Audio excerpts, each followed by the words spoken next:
Hello बच्चों, welcome to my channel. मैं आपकी पूनम मैम। आज कराने वाली हूँ मैं क्लास 7 का मैथमेटिक्स का पेपर, जो आपका लास्ट ईयर हुआ था और इवनिंग का पेपर है। ये बॉयज़ का पेपर है बेटा, ठीक है। गर्ल्स का पेपर मॉर्निंग में होता है। तो पर हमें पेपर तो रिवीजन ही करना है, तो हम कोई सा भी पेपर लेकर कर सकते हैं। अगर आप ये पेपर करके जाइएगा तो आपको क्या बेनिफिट मिलेगा कि आपको इससे ये समझ में आएगा क्वेश्चन बन के कैसे आते हैं पेपरों में। कभी बार क्या होता है, जो एनसीईआरटी से क्वेश्चन वैसे एग्जैक्ट नहीं बनते, फिर बच्चे कंफ्यूज हो जाते हैं, ठीक है। इसलिए आपको ये प्रैक्टिस करनी चाहिए। लास्ट के दोनों पेपर, मॉर्निंग और इवनिंग के, मैं दोनों क्वेश्चन पेपर भी मैंने इसका डाल दिया है। अब मैं इसका सॉल्यूशन डाल रही हूँ, तो आप ठीक है। तो चलो स्टार्ट करते हैं। ये आपका 2.5 घंटे का पेपर है और 60 मार्क्स का है। अगर आप अच्छे से रिविजन करोगे तो 60 में से 60 भी ला सकते हो।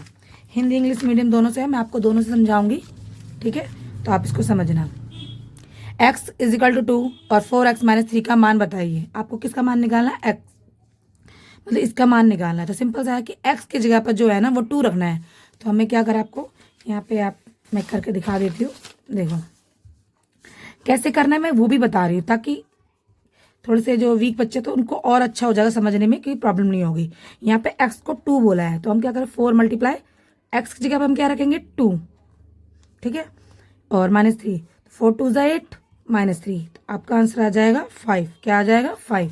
तो आप इस पे 5 पे टिक कर सकते हैं। इसी तरीके से आप इंग्लिश में भी टिक कर सकते हैं, ठीक है।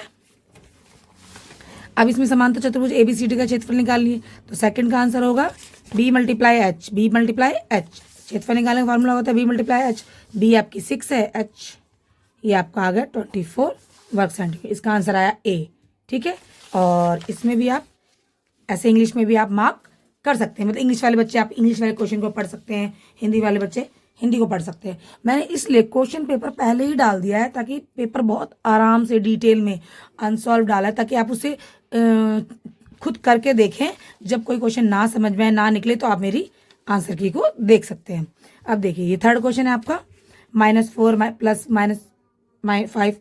इसको इससे पहले करना है, तो सबसे पहले हम इसको सॉल्व कर लेंगे। क्या करेंगे,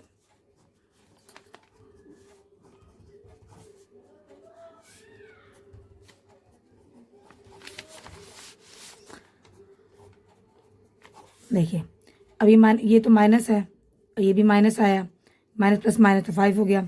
और डिवाइड -4 माइनस माइनस प्लस 5, ठीक है। तो ये हो जाएगा माइनस का 9, और ये डिवाइड, ये माइनस प्लस तो प्लस का 1। अब इसको इससे मल्टीप्लाई कर डिवाइड करेंगे तो क्या आ जाएगा, माइनस का 9 ही आ जाएगा। ये डी आंसर इसका, आपका आंसर आएगा डी, ठीक है। आप इस पर टिक कर सकते हैं इसको, ठीक है। ऐसे निकालना, ऐसे आप इंग्लिश मीडियम में भी आप सॉल्व कर सकते हैं, ठीक है। अब आप फोर्थ क्वेश्चन, 3 और 5 का एक उभयनिष्ठ गुणज बताइए। एक कॉमन मल्टीप्लाई 3 और 5। आपको ना इसमें देखना है, कुछ नहीं करना है। 3 का टेबल लिख दो, 3 का टेबल वही लिख दो यहाँ पे, देखिए लिख दिया। और यहाँ 5 का टेबल लिख दो। देखिए इसमें क्या कॉमन मिल गया, 15 कॉमन मिल गया। इसमें क्या पूछा गया है, तो 15 तो है नहीं, मगर इसमें 3 और 5 में कौन सा आएगा, 30 आएगा।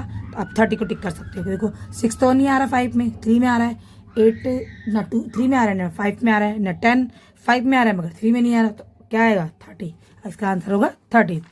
निम्न में से किस आकृति का समांतर रेखाओं का युग्म है? देखिए बेटा, आपको उसमें देखना है कि समांतर युग्म का मेजर कितना होता है, 180 डिग्री माप। तो देखिए ये तो अलग अलग नहीं होगा, ये वाला नहीं होगा, ये ऐसे अलग अलग नहीं होगा, ये होगा। इसका आंसर होगा, देखो इसका मेजर कितना है, 180 है ना, तो इसका आंसर होगा डी, ठीक है।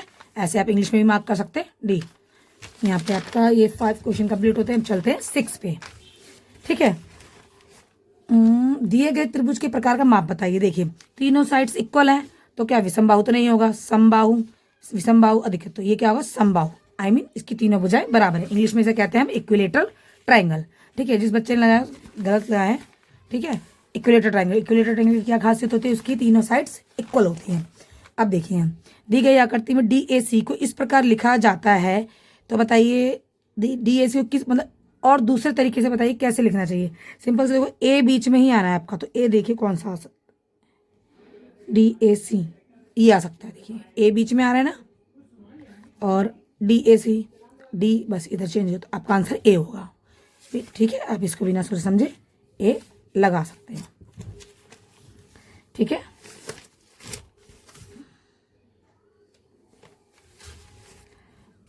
CAD, DAC। अब आपका ये 7 क्वेश्चन देखिए।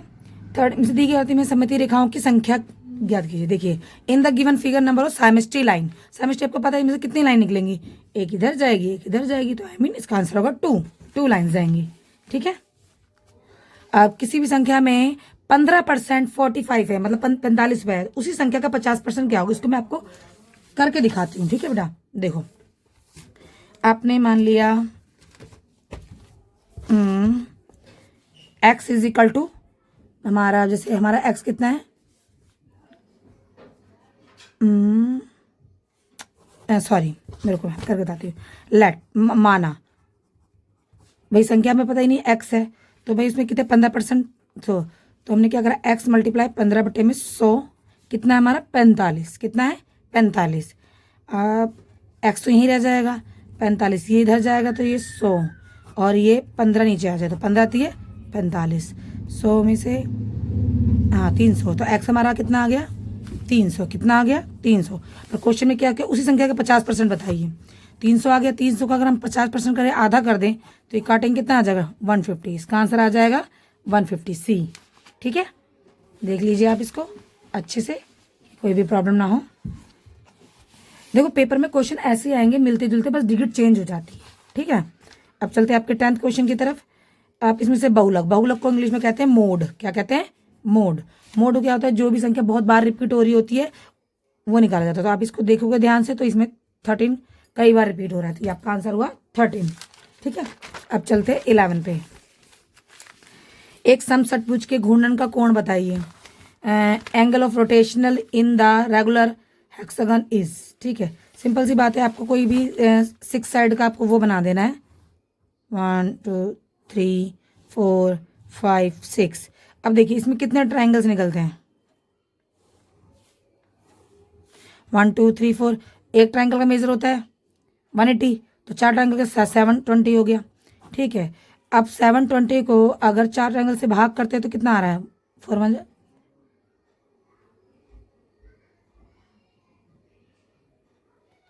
कितने 1 2 3 4 ट्राइंगल, 4 ट्राइंगल, ये 1 2 3 4, तो ये कितनी सेम साइड है, ये आपका रेगुलर पॉलीगन है, तो आई मीन 6 साइड है, तो 720 को आप क्या करेंगे 6 से मल्टीप्लाई करेंगे, तो आपका आ जाएगा 120। इसने बोला कि रोटेशनल पावर, तो आपका इसका आधा कर दोगे आप, इसका आंसर आ जाएगा 60। तो आपका घूर्णन क्या होगा 60, आई मीन इसका angle the rotation of the regular hexagon का हो जाएगा 60। ठीक है, एक समषटभुज घूर्णन कोण हो जाएगा 60। आप इसे देखिए, समषटभुज 6 भुजाओं का होता है, आप उसमें से कितने ट्राइंगल्स, 1 ट्राइंगल में 180 डिग्री होता है, फिर 1 काटा मैंने आपको बता दिया है। ठीक है, चलो अब चलते हैं, ये क्या है 12 क्वेश्चन। हाँ, नीचे दी गई आकृति में x + y का मान बताइए। x और y का मान निकालना है, सिंपल सी बात है। आपको देखो एक चीज़ याद रखो, जिसकी 2 साइड्स इक्वल है, तो आई मीन अगर ये ट्राइंगल कितना है 50 है, तो ये कितना होगा बेटा, आपको पता है कि ये वर्टिकली शीर्षाभिमुख कोण है।